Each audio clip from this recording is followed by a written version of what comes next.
What's up, family? And you're watching Fuel for the Journey. So let's answer some questions. So the question is, can I be a Christian and not go to church? Here's my response to that.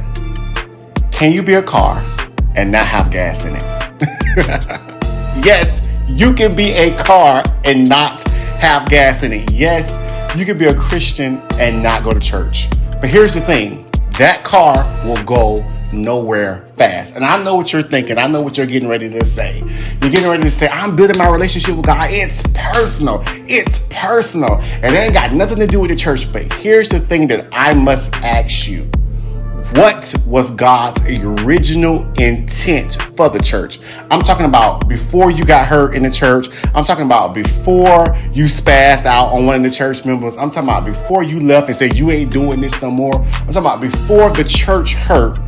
What was God's original intent? What was his original idea for the church?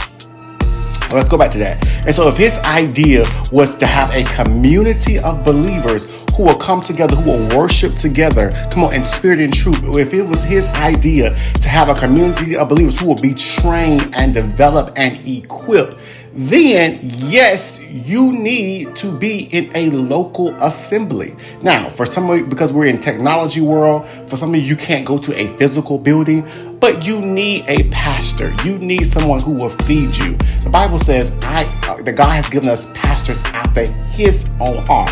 And if God has given us something from his heart, why you don't want it? Why you don't want what God has literally given you? It's a gift for you. And why you don't want the gift?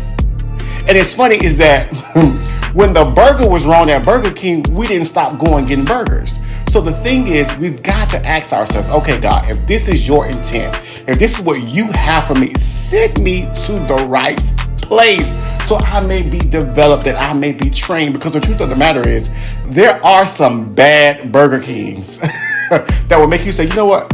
I don't want to eat nothing else for the rest of the day. And then there are some Burger Kings that you say, could you please cut it in half? And could you please get me a large fry with an extra sweet tea?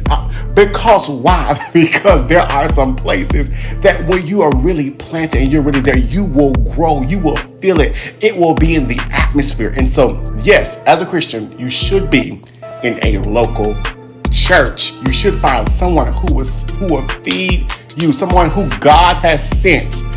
Not a Facebook prophet.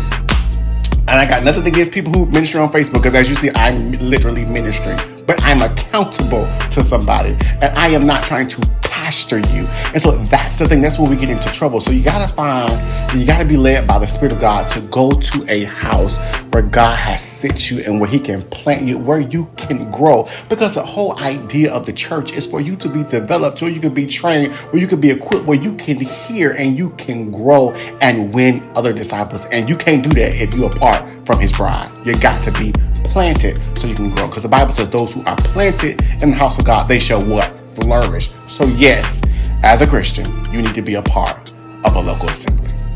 All right. Have a good one. Until next time. And if you have any questions, put them in the chat. Let's talk about it.